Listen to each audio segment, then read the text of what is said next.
तो ये क्यों मुझे नहीं दिखाई दे रहा? तुम कहा तुम स्वाप्निक पुरुष हो, तुम्हें कैसे दिखाई दे? जगे हुए पुरुष को दिखाई देगा। जय जाने जग जाए हेराई, अभी तुम स्वाप्निक पुरुष हो, त्रिगुण माया की मोह निद्रा में सो रहे तो तुम्हें स्त्री पुरुष जड़ चैतन्य दिखाई दे रहा है। जगो, यही जगा रहा है, ये जो सत्संग है आपको जगा रहा है। पहले ये धारणा करो सब कुछ भगवान बने हुए हैं, जो हो रहा है वो भगवान का खेल हो रहा है, सृजन पालन संहार। इस प्रकार की पहले धारणा हृदय में बद्ध करो, इतनी बद्धमूल हो जाए कि भयावह से भयावह परिस्थिति में तुम्हें दिखाई दे कि भगवान है। पक्का मुझे दिखाई भले नहीं दे रहे, लेकिन भगवान है, शास्त्र कहता है, सदगुरु कहते हैं, आचार्य कहते हैं। प्रतिकूल से प्रतिकूल परिस्थिति में तुम्हें भगवदानंद की अनुभूति होगी। प्रतिकूलता में द्वेष नहीं होगा, अनुकूलता में राग नहीं होगा। प्रतिकूलता अनुकूलता दोनों में भगवान की कृपा विधान लीला दिखाई देगी। भगवान की लीला दृष्टि आते ही तुम्हारे चित्त में अपार आनंद, अपार शांति होगी। शांति आने में सुख में डूब जाओगे। पहले धारणा करो सब कुछ भगवान बने हुए हैं, पक्का। सर्वम खलमिदम ब्रह्म ने नानास्ति किंचन, ईशावास्यमिदम सर्वम यत् किंचे जगत्याम जगत। कोई कण ऐसा नहीं जहां भगवान ना हो, ये परम सत्य है। हम लोगों ने मिथ्या को सत्य मानकर धारणा बना ली तो वैसे दिखाई दे रहा है। जाकी रही भावना जैसी, प्रभु मूर्ति देखी तिन तैसी। सब प्रभु हैं, हमारी जैसी जैसी धारणा वैसी हमें दिखाई दे रहा है। जगत में विषयों में किंचन मात्र सुख नहीं है, पर हमारी धारणा बन गई कि सुख है तो हमें सुखानुभूति हो रही। जगत में भगवान के अतिरिक्त कुछ नहीं है, हमारी धारणा बन गई कि भगवान नहीं, स्त्री है, पुरुष है, जड़ है, चैतन्य, अच्छा बुरा, वही हमें दिखाई दे रहा है। हमने तो असत्य में कल्पना करके सत्यत्व भाव कर लिया तो मुझे वही दिखाई दे रहा है। अब तुम्हें सुधारना होगा, तुम्हारा ही धारणा बदलनी है, तुम्हें धारणा अपनी बदलनी है। सब कुछ भगवान है, सब में भगवान है, सब भगवान की लीला हो रही। सतोगुणी रजोगुणी तमोगुणी सृजन पालन संहार। इसलिए सत्य धारणा करने से तुम्हें सत्य का दर्शन होने लगेगा। असत धारणा की गीता जी कह रहे ना सतो विद्यते भाव ना भाव विद्यते सता।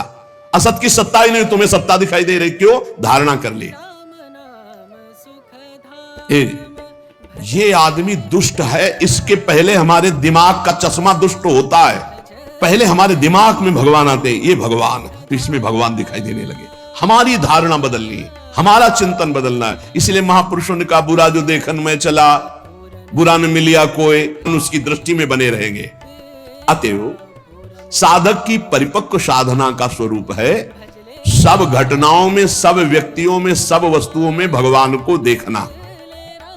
फिर अनुकूलता प्रतिकूलता मान अपमान निंदा स्तुति वाली दृष्टि ही नहीं रहेगी। सच्ची मानिए, सच्ची साधना का आरंभ होते ही राग द्वेष नष्ट होने लगते हैं। इसका पता लगाओ अपने हृदय में कि राग द्वेष नष्ट हो रहा है कि नहीं, अनुकूलता प्रतिकूलता का कितना प्रभाव पड़ रहा है। ये पता लगाना चाहिए साधक को, कितने अंश में राग द्वेष कम हुआ है, घट रहा है या बढ़ रहा है। साधक अपने मन की स्थिति के अनुसार ठीक ठीक देख सकता है। बड़े से बड़ा सुख आने पर साधक के हृदय में हर्ष नहीं होना चाहिए, अनुकूलता मान सुख, और बड़े से बड़ा दुख प्रतिकूलता अपमान होने पर क्षोभ नहीं होना चाहिए। अकस्मात आपको सूचना मिलती भारी आपका मंगल होने वाला, कोई ऐसी घटना, आपकी मुस्कुराहट में कोई फर्क ना पड़े, आप साधु हो, आप साधक हो, भारी से भारी विपत्ति की सूचना मिलने पर आपके चित्त में क्षोभ हलचल नहीं होनी चाहिए। क्यों? भगवान का संहारात्मक खेल हो रहा है। बड़े लीला बिहारी अपने परिवार को अपने सामने कटते हुए बाएं जंघा पर दायां पैर चढ़ाए हुए आराम मुद्रा में पीपल के पेड़ के नीचे बैठे, सामने पूरा परिवार कट रहा है, एक दूसरे को काट रहे हैं यदुवंशियों। जब पूरा संहार हो गया तब भगवान अपने भी चरण में बाण मरवा कर फिर अंतर ध्यान। समझो, भक्त अपने प्रभु की संहार की भयंकर लीला में भी वो आनंदित रहता है। कोई भी क्षोभ हृदय में घटना न दे पावे, चाहे वो अनुकूल हो या प्रतिकूल हो। बड़े से बड़ा दुख प्राप्त होने पर साधक के हृदय में उद्वेग नहीं आना चाहिए। ज्यों का त्यों शांत चित्त प्रफुल्लित रहे। भारी से भारी प्रतिकूलता होने पर उद्वेग ना हो, ज्यों का त्यों चित्त शांत और प्रफुल्लित रहे, तो समझो हमारी शरणागति पक्की, हमारा काम बढ़िया चल रहा है। हमारे मन की मुदिता को कोई भी घटना, कोई भी मनुष्य, कोई भी स्थिति विचलित ना कर पावे। ये तभी हो सकता है जब सीधे प्रभु से आपका संबंध है, किसी व्यक्ति वस्तु स्थान से नहीं। उपासक किसी की गाली, किसी का कर्कश स्वभाव बहुत सुंदर है, अगर आप सुन रहे हो, समझ रहे हो। किसी का अनिष्ट प्रहार, किसी की अनिष्ट चिंतन चेष्टा, यह पता चलने पर आपके मन में किसी भी तरह का भय और शोक नहीं होना चाहिए। अब क्या होगा? अरे परम मंगल होगा, भगवान ने मंगल रचा है। मन में आघात नहीं होना चाहिए, किसी भी घटना का मन में आघात नहीं होना। और मन में आघात होता नहीं है, ध्यान रखना, क्योंकि मन अमूर्त है। आघात शरीर पे होता है, मन स्वीकृति से आघात होता है। पकड़ना, हमारी बात को पकड़ना, अगर मन को आनंदित रखना चाहते हो। मन अमूर्त है, उस पर किसी का आघात, पत्थर मारोगे तो शरीर पे लगेगा, मन पे नहीं। और मन आनंदित है ना, तो शरीर की पीड़ा का कोई फर्क नहीं पड़ता। अमुक शब्द अपमान कारक, अमुक शब्द नाम गाली, अमुक शब्द नाम शाप, अमुक शब्द नाम अपमान, ये हमारी जब स्वीकृति हो, इसने मुझे गाली दिया क्योंकि ये शब्द जो बोल रहा है गाली है और मेरा अपमान है, तब मन में प्रहार लगता है। विचार के द्वारा मन में प्रहार लगता है, डायरेक्ट नहीं। मन अमूर्त है, मन को नहीं मारा जा सकता, उस पर कोई चोट नहीं लगती। ये केवल स्वीकृति मानने से चोट लगती है मन में। शरीर पर चोट लगे और मन में चोट न लगे तो मुस्कुरा कर सह सकते हो। मन में चोट लगे, शरीर में चोट न लगे तो आह भरोगे, रात दिन जलोगे। साधक में ये नहीं होता। साधक के अंगों में क्षोभ, पिटाई, मारपीट, लेकिन उसका मन प्रसन्न रहता है। कई संतों के जीवन में ऐसे आए हैं जिनमें उनका अपमान किया गया, उनको पीटा गया, लेकिन क्योंकि मुझे पता है आप समय का इंतजार करेंगे, तो बाण बिंदे तो उनका चुप रहे, तू क्या जाने वीरों की शोभा और वीरों का आनंद क्या जाने, तू चुप रहे, तू एक तकिया की केवल व्यवस्था कर, बहुत सुंदर तकिया ले। ये वीरों की तकिया होती, तकिया तो अर्जुन दे सकता है, बुलाओ अर्जुन को। और कहा तकिया दीजिए, तो मस्तक पर बाण नहीं मारे थे, यहां तक बाणों से तो गर्दन ही लग रही थी। अर्जुन ने गांडीव से तीखे बाण 3 मारे। मैं आशीष देता हूं, सर्व विजयी हो, कभी तुझे दुख स्पर्श न कर पावे। क्यों?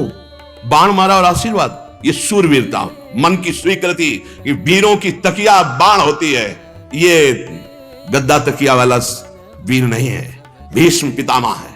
जो बाणों की सैया पे पड़ा है उसको तकिया शोभा ले देते, यही बाण शोभा देते हैं, और दूसरा कोई दे नहीं सकता। ये बाण केवल अर्जुन संधान कर सकता है, जो आज्ञा का पालन कर सके। अब बोलिए क्या सुख है भीष्म पितामह को बाण लगने का, और क्या दुख है? मन की स्वीकृति का सारा खेल। शरीर में चोट है और मन नहीं चोट स्वीकार किया तो आनंद मगन है, पक्का पक्का। तभी कहते हैं मन को इतना कमजोर मत करो। मन कहां है? कृपा निधान श्री लाडली जी लाल जी के पास। अब उनके सुख में मगन है तो मन स्वस्थ है, तो शरीर अस्वस्थ होते हुए भी वो स्वस्थ से भी ज्यादा चटक है, चैतन्यता है, पक्का। हर समय एक ओज रहता है, एक एक अंग में एक अपार उत्साह, आनंद रहता है प्रकट में। आप क्या समझते हो? मन का सारा खेल है। जैसे बिल्कुल समझना, सामने वाला विदेशी भाषा में गाली दे रहा, हमें गाली दे रहा। कई ऐसी हमारे देश की भाषाएं जो हमको ज्ञान नहीं है, अब वो हमको हमारी भाषा में खूब गाली दे, हमारी भाषा में, तो हमारा मन स्वीकार करे ये गाली दे रहा है, लेकिन अपनी भाषा में गाली दे हमको, और हमें पता नहीं क्या कर रहा है। गाली दे रहा है यद्यपि, पर मन स्वीकार नहीं कर रहा, क्योंकि जान ही नहीं रहा गाली दे रहा, तो कोई परेशानी नहीं है। परेशानी स्वीकृति से, जहां हमारी भाषा में गाली दी, हमारे समझ में आया इसे गाली कहते हैं, बस वो हमारे मन दुखी हो गया, ये हमें गाली दे रहा है। सारा खेल मन की स्वीकृति का है। अतएव अस्वीकार करना ही दुख से बचना है। अस्वीकृति, संसार के मान की, अपमान की, निंदा की, स्थिति की अस्वीकृति। कैसे? जिसके पास जो चीज है वो देता है, हमारा मन आया लिया, हमारा मन आया नहीं लिया। हम प्रभु को जब समर्पित है, बहुत ध्यान देने, तो प्रभु कैसा बर्ताव करवा रहे हैं, वो बरते जैसा चाहे हमें। बड़ी मस्ती का विषय है ये बाबा गिरी। भगवत मार्ग चाहे गृहस्थी में, चाहे बड़ी मस्ती का विषय है। हम भगवान के भक्त होकर के भगवान के आनंद की आशिकी में, और हमको मान अपमान लाभ हानि चिंता सुख, इसका मतलब है अभी रंग नहीं चढ़ा। अतएव हमको भगवान के हर विधान में राजी रहना है। हमारे हृदय में जब सबके प्रति भगवत भाव आ जाता है तो कहीं भी हमें आनंद की कमी नहीं लगती। विष्णु पुराण में एक कथा आती है, हिरण्यकश्यपु बहुत से उपाय करके हार गया, तो संडामर्क को बुलाया। ये प्रहलाद जी को शिक्षा देते थे और कहा कि तुम वैदिक मंत्रों के ज्ञाता हो, तुम दिव्य शक्ति संपन्न हो, तुम भयानक कृत्या उत्पन्न करो और कृत्या से मारो प्रहलाद को। अब प्रहलाद की रक्षा भगवान कर रहे थे। पहले तो भयानक मंत्रों से अभिषिक्त करके शूल संडामर्क ने प्रहलाद जी को ऊपर प्रहार किया। वो शूल भगवान का एक स्वभाव है, शरणागत भक्त के कहीं भी किसी भी तरह के कष्ट को वो अपने ऊपर सीधे लेते हैं। ये भगवान का एक स्वभाव।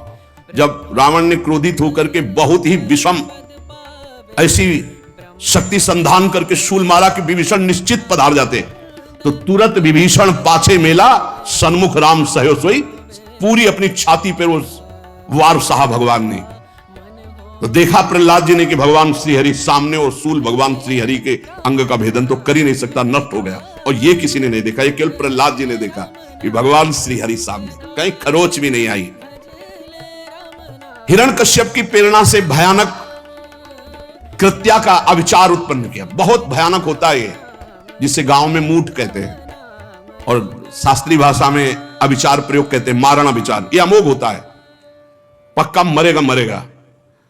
अगर वो नहीं मरा तो तीन में कोई ना कोई मरेगा, या तो जिसके ऊपर भेजा गया वो मरे, या अगर वहां कोई पावर हुआ और उसने वापस किया तो जिन्होंने पैदा किया मंत्रवेत्ता वो मरेंगे, ब्रह्म ऋषि।